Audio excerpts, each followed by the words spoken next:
তো আজকে আমি যে ম্যাথটা করাবো আমি নিশ্চিত 100% শিওর মিনিমাম 100 থেকে 90% স্টুডেন্ট এই ত্রিকোণমিতির সিকিউটা সলভ করতে পারবে না।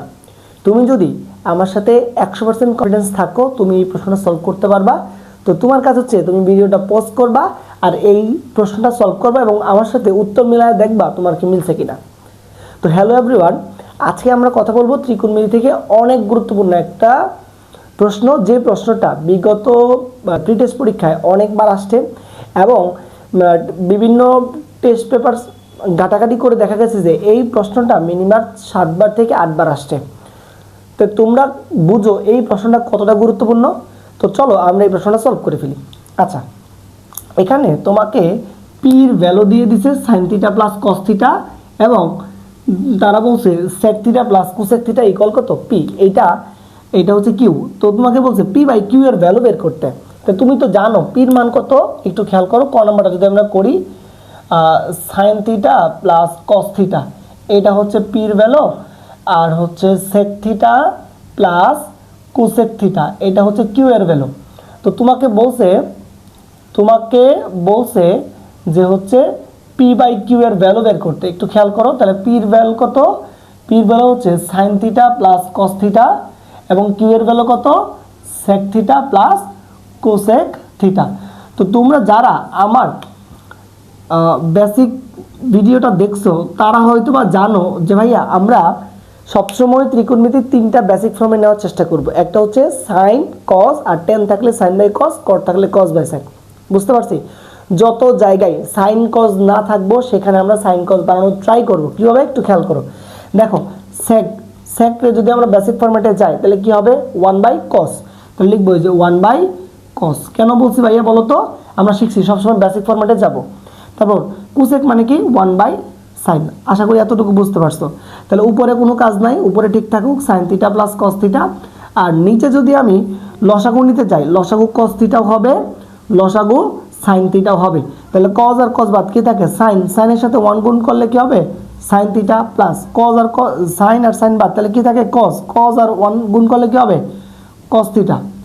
আশা করি এতটুকু পরিষ্কার। আচ্ছা, তাহলে কি করবা?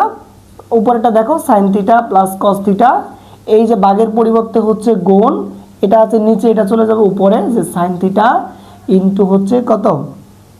কস থিটা, আর ডিভাইডেড বাই এখানে কি থাকে? Sine theta plus cos theta. বুঝতে পারছো? এই যে sine theta plus cos theta, sine theta plus cos theta বাদ আলটিমেটলি কি মান কি পাইলাম? Sine theta into cos theta. এইটাই হচ্ছে তোমার কি পি বাই কিউ এর ভ্যালু। পি বাই কিউ এর ভ্যালু। আশা করি এইটা বুঝতে পারছো। আচ্ছা,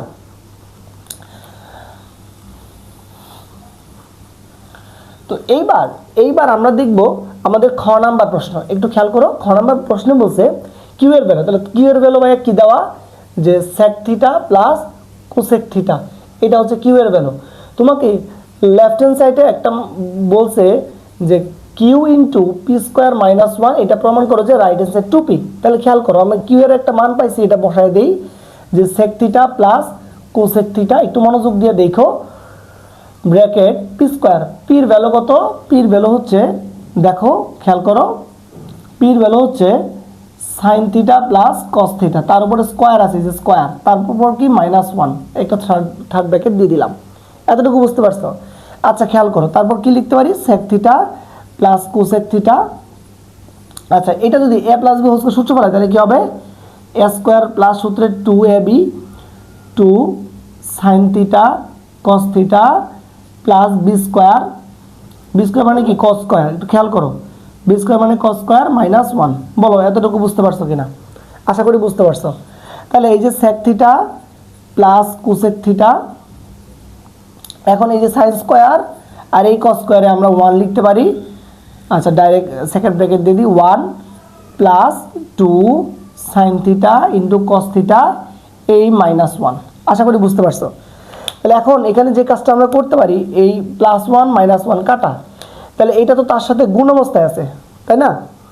তার সাথে কি অবস্থা আছে? গুণ অবস্থা আছে। তাহলে আমরা এটার বেসিক ফর্মে নিয়ে যাই।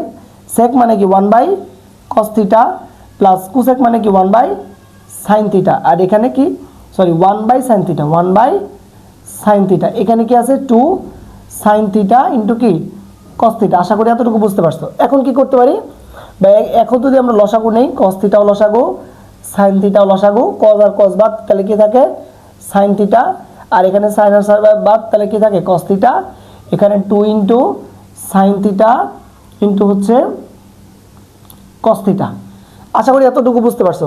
তাহলে এখন এখানে একটা বিষয় দেখো, এখানে কস থিটা, এখানে কস থিটা বাদ, এখানে সাইন থিটা, এখানে সাইন থিটা বাদ, তাহলে আলটিমেটলি আমি কি পাইলাম 2 into sine theta plus cos theta.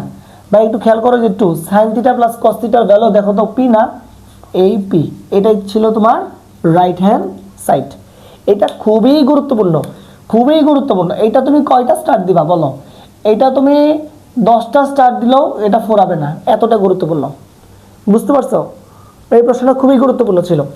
আচ্ছা, এটা তাহলে আমরা মুছে দিলাম। তারপর গ নাম্বার প্রশ্নটা তোমাকে যদি দেখায়, গ নাম্বার প্রশ্নটাও খুবই গুরুত্বপূর্ণ।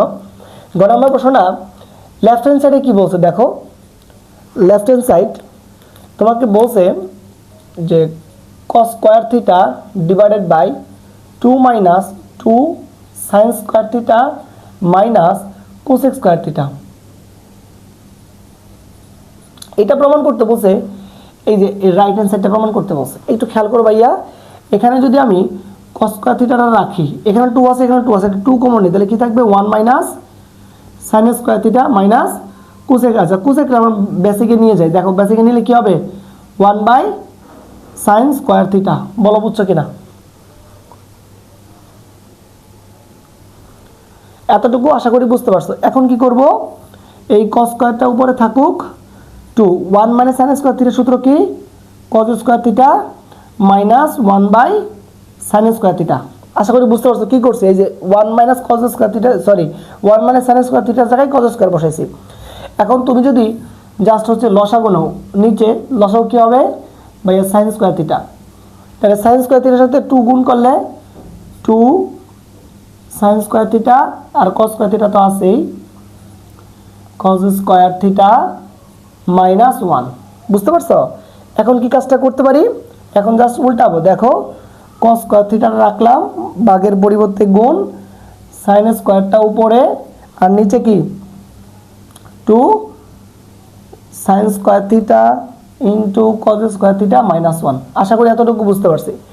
এখন sign square theta cos square theta গুণ অবস্থায় আছে, তাহলে এটাকে যদি আমি একসাথে লিখি দেখ cos theta into sine theta, অথবা sine theta into cos theta. খেয়াল করো, sine theta into cos theta, আলাদা আলাদা স্কোয়ার না দিয়ে একসাথে দিয়ে দিলাম, সমস্যা আছে না? তারপর দেখো এখানে যে 2 sine theta, sorry sine square theta আর cos স্কোয়ার থিটা আলাদা আলাদা আছে, এটাও আমরা কি করতেছি sine theta into cos theta, তার উপর এই যে হোল স্কোয়ার মাইনাস 1। এতটুকু বুঝতে পারছো? এখন ভাইয়া আমরা একটা ক হতে একটা জিনিস পাইছিলাম, কি প্রমাণটা পাইছিলাম ক হতে মনে আছে? ক হতে পাইছিলাম পি বাই কিউ এর মান কত পাইছিলাম বলো তো, sign theta into cos theta, sine theta into cos theta. সবাই খাতাটা খুলে দেখো, এটা কিন্তু পি বাই কিউ এর মান পাইছিলাম। তাহলে আমরা যে কাজটা করব সেটা হচ্ছে এই যে সাইন থিটা ইন্টু cos থিটার জায়গায় আমি পি বাই কিউ বসাই দেব, পি বাই কিউ তার উপরে কি স্কয়ার, এই যে 2 ইন্টু পি বাই কিউ তার উপরে কি স্কয়ার মাইনাস 1। আশা করি এতটুকু বুঝতে পারছো। এখন কি করবো, জাস্ট ক্যালকুলেশন, আর কোনো কাজ নাই। এখন এখানে যদি উপরে করি তাহলে p square by q square, আর নিচে যদি করি 2p square divide by q square minus 1, just লসাগু, আর কোনো কাজ নাই। তাহলে দেখো p square by q square, এখান থেকে যদি তুমি কিউ স্কয়ারটা লসাগু নাও, তাহলে কি থাকবে 2p square minus Q square, Q square বাদ, আলটিমেটলি কি পাইলাম P square divide by 2p square minus Q square. এই যে তোমার রাইট হ্যান্ড সাইড। বুঝতে পারছো? এই প্রশ্নটাও তুমি 5টা স্টার দাও ভাইয়া, এই প্রশ্নটাও তুমি 5টা স্টার দাও, এই প্রশ্নটাও তুমি 5টা স্টার দাও। বুঝতে পারছো? তো তোমরা বুঝতেই পারতেছো আশা করি যে এই প্রশ্নটা কতটা গুরুত্বপূর্ণ। ঠিক আছে, তো এই প্রশ্নটা তোমরা হচ্ছে খুব সুন্দর করে নোট করে রাখবা। বুঝতে পারছি? আজকের ক্লাসটা এই পর্যন্ত ছিল। আল্লাহ হাফিজ।